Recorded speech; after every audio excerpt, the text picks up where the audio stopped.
Isso tem muito a ver com a Rio+20, porque havia uma expectativa de que na Rio+20 a gente saísse dali com o acordo sobre a governança global para implementar as medidas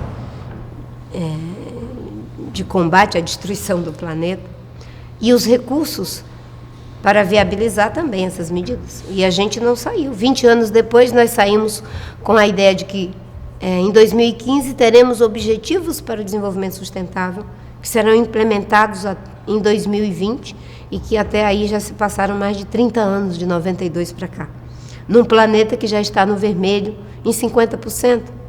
E eu disse que na Rio 92, com menos consciência da opinião pública internacional, nós saímos de lá com a Convenção do Clima, a Convenção de Combate à Desertificação e a Convenção da Biodiversidade, a Carta da Terra e a Agenda 21. Né?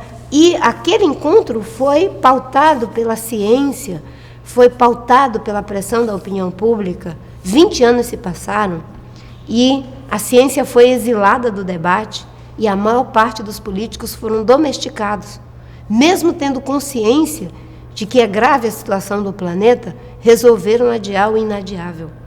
Aquilo que o Bauman fala, de que a gente pode, numa situação, ter uma atitude clínica e intervir de acordo com a necessidade daquela emergência, ou uma atitude cínica, de tirar vantagem, não importa as circunstâncias.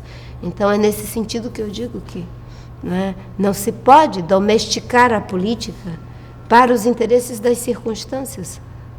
A política ela tem que ter visão antecipatória do mundo e ser encarada numa agenda onde cada um, como numa corrida de 4x4, pega o bastão e faz a sua parte.